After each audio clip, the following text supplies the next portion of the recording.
Hello everybody, my name is Seanster Cut, and welcome everyone to a sequel to a Seanster Cut. So, back a year and a day ago, when I did the Seanster Cut of the sequel trilogy of Star Wars, I did mention that I would be doing a few little stories that would be fitted in between episodes 7 and 8, and 8 and 9, and today they are going to be revealed with us today, and so here we are, continuing on in the story of the Seanster Cut of the sequel trilogy by introducing two series that will be fitted in the time frame between both the 7 and 8 film and the 8th and 9th film. Now, I'm not going to remove Rogue One or Solo. Those films can stay where they are. They've absolutely been fantastic. One may be a little bit controversial and debatable within the community, but with Rogue One rising to the top of peak cinema.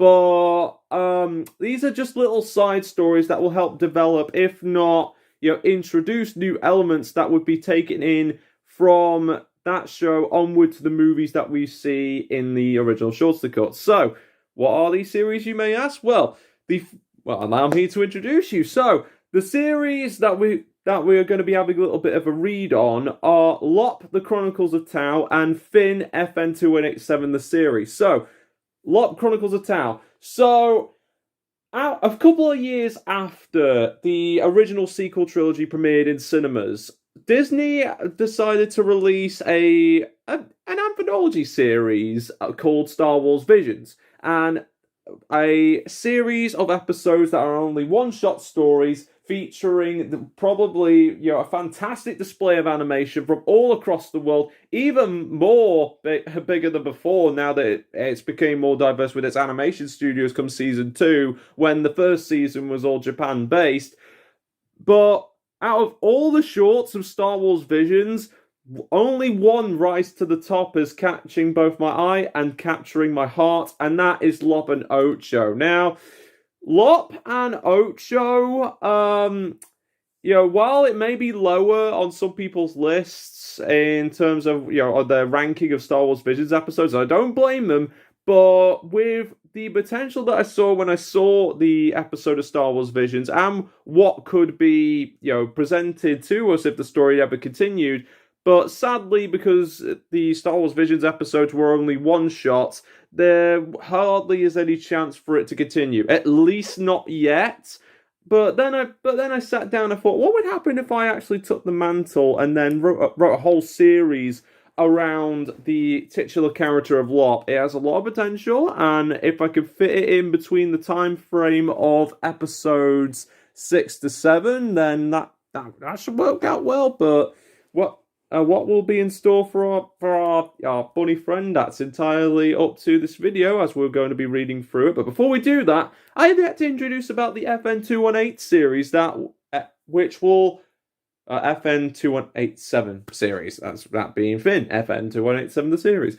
That will be a nice little bit of a villa between episodes 8 and 9. So, of course, the series is going to be focusing around the stormtrooper turned resistance fighter called Finn.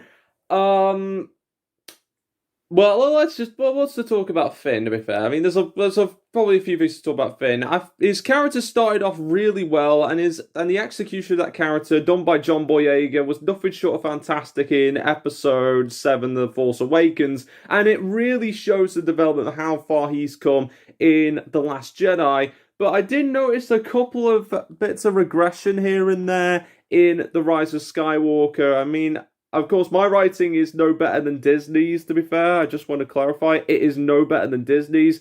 But there were a few things that could have been better, to be fair. It's no wonder why I had to take so much time to write up the whole ride. There was a reason I had to write more on The Rise of Skywalker than I did the other two films.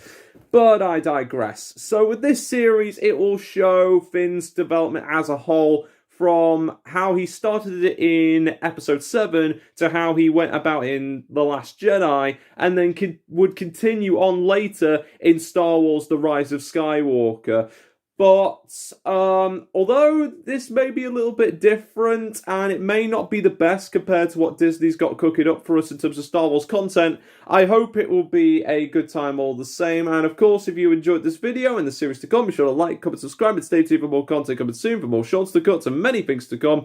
Now, I just want to clarify with everybody that even though this and the Mortal Kombat 11 one-off special is going to be the last video I will upload until the Christmas and New Year hiatus, I ain't going to let anyone go hungry in terms of content. So, I've decided that coming this Christmas, there is going to be at least one more Shortster Cut after this one. Again, I'm not going to reveal what... Well, not again, I'm only just telling you this. Sorry. So, in the community tab, there'll be a little bit of a teaser to what's to come on Christmas Day. It may be something a little bit different, and it might not be as good as the original film, but like all Shortster Cuts, we'll just see how it goes, and the rest is up to you. If you like it, then that's okay, and if not, well, I'm just thankful for the support and you stopping by to watch these videos anyway, so it's all good. So, and now, I think without any further ado, I think we can get straight into reading these stories that will extend the sequel trilogy Seanster Cut. But again, as always, if you enjoyed this video and whatever is to come in 2024 onward, then be sure to like, comment, subscribe, and stay tuned for more content coming soon. And for everyone at Seanster Cut 5, as well as everyone from the Master Legion and everyone at Seanster Cut, made by family Manny Posse, we all hope you enjoyed today's video. Thank you again so much for all your support this year and the years to come so far. I would not be here without all of your support, and I hope that each adventure, especially in 2024, will be fantastic. But without any further ado, let's kickstart the sequel to the sequel trilogy of the Seanster Cut with the first series of the lot, that being Lop, the Chronicles of Tau. Let us begin. The planet Tau, home to its environment and traditions, is one of the many planets owned and exploited by the rise of the ever-growing Empire. And despite their defeat on the Battle of Endor, Imperials of Tau viewed the Emperor's death as treasonous fabrications and continued to poison the planet. But as darkness rises, light will then come to meet it. There were 7 clans of Tau who defied the Empire, and the most steadfast of all was the Yasuboro clan. And from the kindness of their boss, a young girl who was enslaved was given hope, so she would one day bring hope to us all. Her name was Lop. As she was accepted into the family, she had spent years helping her family to rebel against the Empire's reign, but Boss Yasuboro always seemed to keep Lop at a distance in favour of his only child, Ocho, making Lop work hard to prove herself. But one day, Ocho decided to ask for the aid of the Empire to rebuild Tau. Despite her father's warnings, a family was torn apart by fate, but Boss Yasuboro entrusted his will and inherited lightsaber to Lop, so she may too take the responsibility of protecting her family.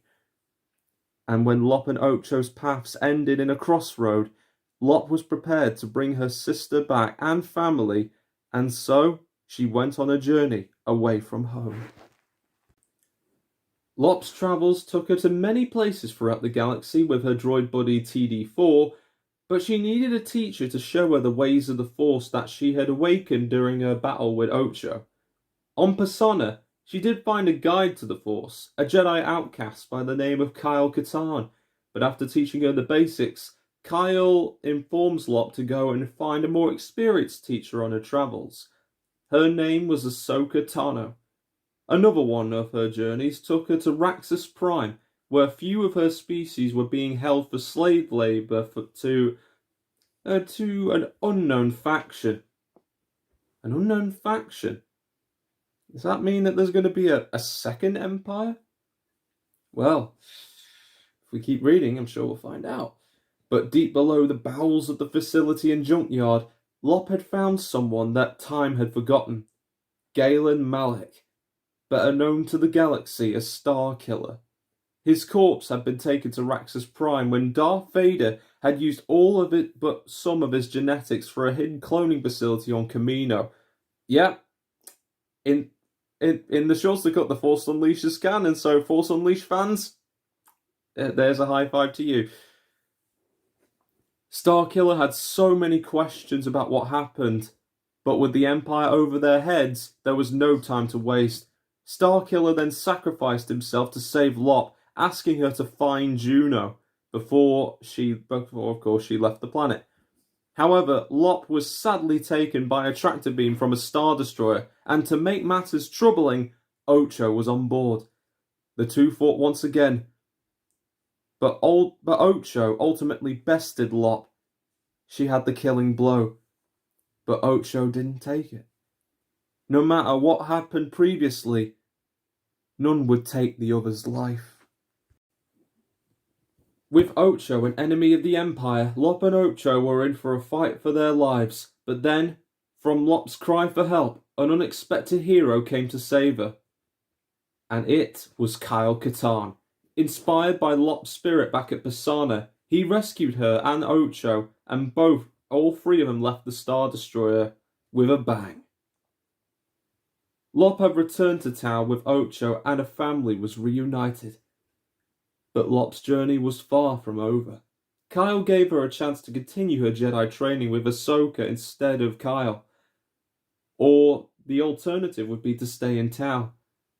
But Lop's father, the blinded boss Yasaboro, told Lop to follow her heart. And so after embracing her family, Lop leaves to become a Jedi Knight that she was meant to be in order to save the people of Tau. Much time had passed after Ocho's betrayal, and the Empire's grip on Tau was becoming ever stronger under the command of Admiral Felicity Fayar, but Lop's training was going well. When she was expecting another exercise, Ahsoka and Luke Skywalker assigned her a special mission to find and recruit 2 Jedi remnants on the wasteland world of Apoco Prime, a planet that was believed to have dried out when Darth Plagueis the Wise ruled the galaxy. Lop, however, was hit by a space landmine on the way and was forced to crash land and get into conflict between the Skywalker clan and the Vader clan, a couple of warring factions inspired by the powerful figures of the Galactic Civil War. The Skywalker clan was humbled and viewed that family and unity were the greatest treasure of them all, while the Vader clan, close to the Empire, inspired order through force and fear. Together with her 2 new allies, the Jedi remnants Grisha Anzen and Darren Anzen, the 3 united the clans against the Empire's corruption before leaving. Grisha and Darren's parents were both Jedi during the Purge of Order 66, and while Grisha keeps her faith to the Order, Darren questions if the Jedi are all as perfect as they claim to be, that if they were just as corrupt as the Empire themselves. When all 3 returned to Tau and reunited with boss Yasaboro, a reformed Ocho, and Lop's childhood friend Geen, played all voice here by Sima Liu, Lop saw that the Empire is still draining Tau dry, and all because of them denying the Emperor's death was the means of making them stronger. The rest of the clan still had doubts and hate towards Ocho for betraying them, along with those who abandoned the clan in favour of running from the Empire. But Boss Yasaboro, now that the Empire has grown too strong, suggested the rest of the clans of Tau to unite to fight back against the Empire, and while the others laughed at the idea, Lop, Ocho, Geen, Grisha, and Darren went on a noble quest to unite the other 4 clans of Tau in hopes of helping their liberation. As they went to each land owned by each clan, trust for Ocho built up again as she was trying to make amends for what she had done, but Darren's anger towards the Jedi's code of how it handled these peace treaties reached new heights. He believed that order would help keep the Jedi Order stable, but Lop believes that unity and compassion is what is needed to unite the clans. But as the group reached the final clan of Tau, the Jin Ha, their leader, Brehol Murka. Sorry about that, I got that. I can't speak English today. Brehol Murka, played here by James Masters, sold the team out to the Empire and took Grisha and Boss Yasaboro hostage. Lop and Ocho went to Felicity Fayar directly to exchange for their father and Grisha's freedom, and told Darren to stay behind.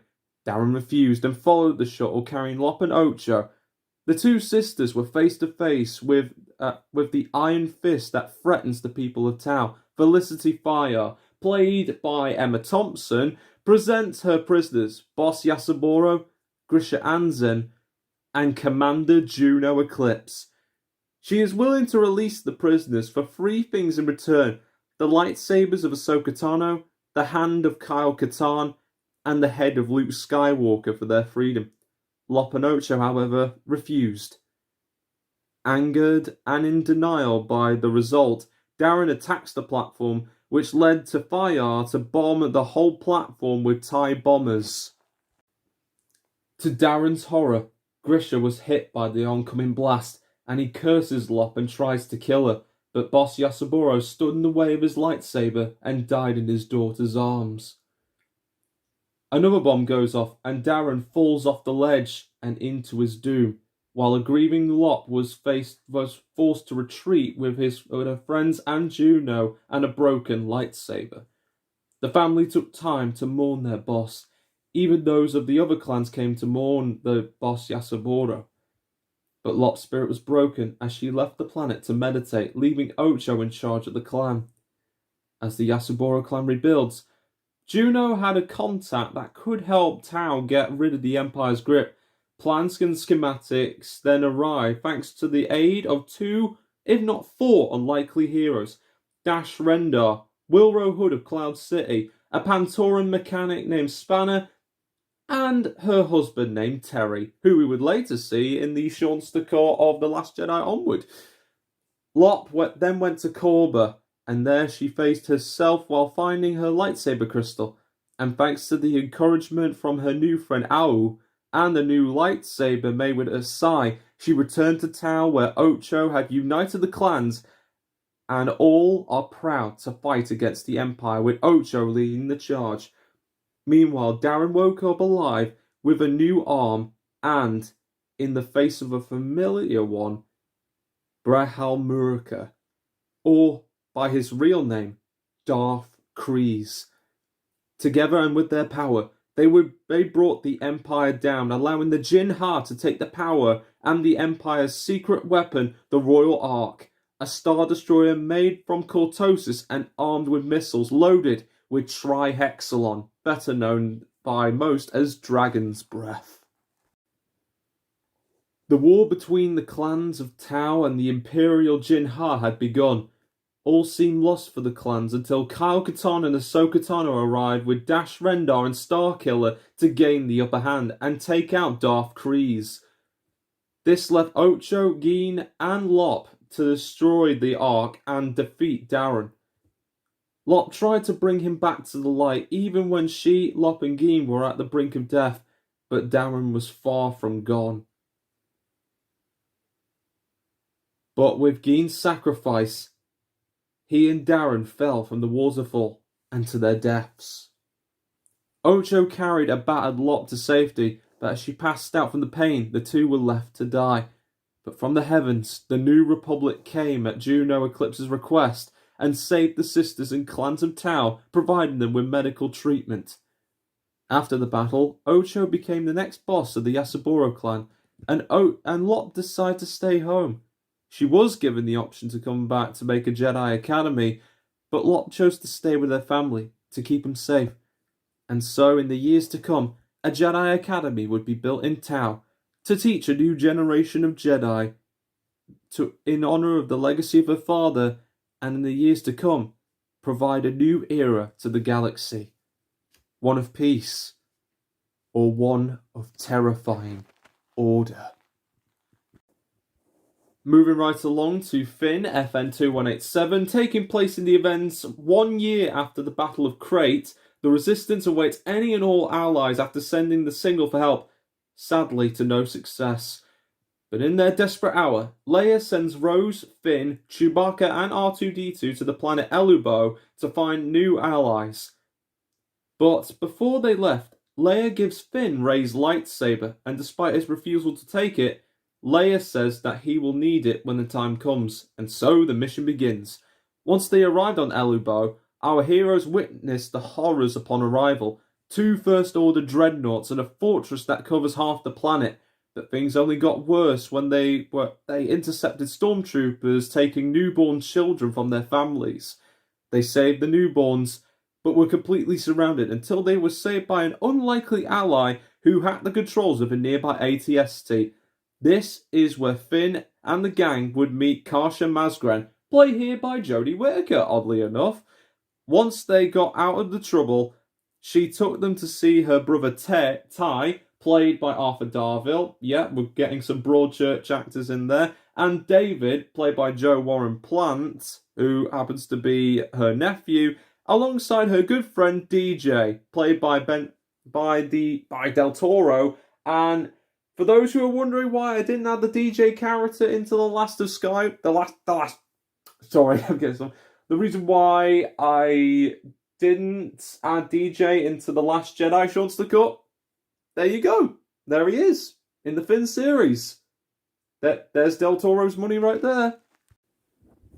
Ty tells our heroes that the First Order Admiral, Tail Kendris, played by Paige Sandu, bringing the Emmerdale actors up to 2, alongside the Broadchurch actors, making it even 2 actors each, took half the planet by force, threatened Elbo's safety with an aerial strike, and took their newborn children to make more stormtroopers. Much to Finn's horrors, the same thing happened to him. Finn left the room to process things, with Rose following him and Chewie following alongside them.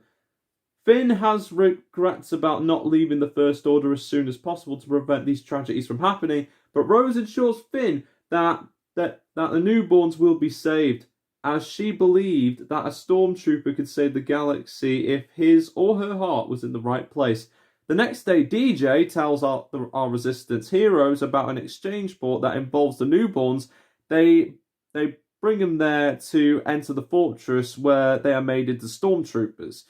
This sounds like the perfect time to strike, and so DJ, Finn, Rose, Karsha, and Ty go to the exchange port, leaving Chewie and R2 with David. But David was eager to fight the First Order and leaves to find his father and aunt. They made it to the fortress, but the infiltration went from bad to worse, as it turns out DJ sold them out and had our hero sent to the Admiral. R2 was the only one that got away. Finn and the others saw firsthand what kind of cruelty that Kendris could bring, as she orders her troops to burn the rest of the planet down, executed Ty, and called out Finn's origin and flaws for even a shocked David to hear. His past of being a stormtrooper. But quick thinking from R2 was able to give Karsha the hacking chances she needs to get everyone out and onward to a tactical retreat. But they would have to avoid a TIE fighter squadron on the way home. Finn looks at the destruction with fear and asks himself what he had done. And he was even more crushed when David wishes him dead and will shoot him if he ever comes near him again. Finn had felt like he had just let this planet, its people, and the galaxy down, which now leads to the conversion and creation of new stormtroopers on top of an aerial strike over their heads. All seemed impossible now. But Rose steps up and tells Finn all the good that he had done since he joined the Resistance, and of course, if none of that ever happened, then Rose would have been imprisoned for being a traitor back at the events of Episode 8. Rey would not move on to become the Jedi she is, and Poe would not still be alive if it wasn't for Finn. The point that Rose was trying to make is because Finn faced his demons and left the First Order, he had done so much good, and surely he wasn't going to let one slip run through the cracks, was he? No, he was not. On her cruiser, Kendris had received a visit from the Supreme Leader Kylo Ren, who had heard about her failure to keep Finn and his friends in line, and after being threatened by using the Force to shove her out of the window of a Star Destroyer hanging over the abyss below to be brought back, she was then given a second chance. But if she was not capable of dealing with the Resistance, then Kylo Ren would find somebody who can. Kylo Ren left the ship to find Palpatine's whereabouts once again, leaving Kendra scared but determined to succeed in her goal. After fixing his bond with David, Finn promised that the planet and its people, along with its newborns, will be safe. And he will do it, not as the stormtrooper, but as a member of the Resistance who will do anything to protect the home that he hopes to have. It seems impossible until Karsha and Shui found an abandoned hangar hidden underneath Ty's house with tanks, bombers, and N1 starfighters galore. The villagers with Shui led the charge in N1 starfighters on the planet above, while Karsha, Finn, and Rose were left to finding the newborns and getting them out. But then, thanks to an interrogation performed on DJ, they all learned that the newborns were on Kendrus's cruiser. A final battle ensued, and as Finn found the newborns, he also found Kendrus, who tried to kill Finn with her greatest weapon, a treasure from Hux, a lightsaber, once wielded by the great Jedi Master Mace Windu. Not wanting these children to suffer the same fate as Finn did, Finn ignites Rey's lightsaber and fights Kendrus while Rose and Karsha got the newborns out. But as the fighters destroy the engines of the Star Destroyer, Finn was ready to get out, but he sees that one newborn was still left. He used his wit and strategy to distract Kendrus as he heads on out with the newborn child. Kendrus then shoots at Finn's leg, causing him to drop the child from the edge of the Star Destroyer, but then Finn holds out his hand. And before his eyes, he saw the baby floating in midair, all because he put his hand out. Finn had just connected with the Force as Karsha picked up the baby and Finn up just as Kendrus and her fleet fell down to the planet's surface with a bang. The First Order had fallen, and a planet and its future was saved. And after a sad goodbye and farewell, Finn, Rose, R2 and Shui bid David and Karsha farewell, as both of them will protect Elabo in their stead until the war is over. And if they need any help, the two would be there to help. Back at Agent Kloss, Finn gives Leia the lightsaber back, even though that Leia sensed his connection with the Force. But Finn said that while the galaxy would be protected with Finn the Jedi, for now, he wants to ensure that the galaxy is safe as Finn of the Resistance. But Finn couldn't rest for long, as he and Poe, along with their team, would then be sent to the Sinter Glacier for their next mission alongside their team. But little did they all know that the First Order had transitioned to the Final Order, as Kylo Ren found what he was looking for. To which we then will find out in the Seanster Cut of The Rise of Skywalker. And with that, the final pieces of the Seanster Cut of the sequel trilogy are now complete and put into the history books. As with that, that is going to be the end of another Seanster Cut, or a sequel to a Seanster Cut. But if you enjoyed them all the same, then and of course, as time to be sure to like and subscribe, and stay tuned for more content coming soon, as we will have a lot more of these stories to come in the upcoming stories in 2024 with the Seansterverse What Ifs, more Seanster Cuts to come, especially the Seanster Cut of a certain something that I cannot say just yet until Christmas Day. But again, I will put a little bit of a hint on the community page, I think as late as the 20th of December, so it's a little bit of a hint, to be fair. I'm not going to say what it is, and if you know what it is, then then, well, there you go. And if you don't, I'm sure it will still be a fun time all the same. And although, again, this may not be at the same writing level as George Lucas or what Disney will have for their animated or like live-action Star Wars films, I still hope it was a good time all the same. And, well, I think I'm at a loss for words. It's just, we're finally at the end of the year already. Like, I can't believe like how fast the year has come. To be fair, I will admit we've been on so many adventures together. We've done so many things. We've had so many wonderful times. Yes, I did kind of get there was this one time where I kind of got interrogated by Darth Ben's soldiers. To be fair, and then there was that time I turned into a werewolf on Halloween, or a werewolf deer, should I say? But no. But of course, despite all the ups and downs, I hope that everyone has enjoyed these adventures so far, and I cannot wait to share what's to come in 2024. Honestly, without all your support, I highly doubt that any of it wouldn't be as good as it is today, and I hope that it will continue to become exciting, that it will continue to become, better than last year already.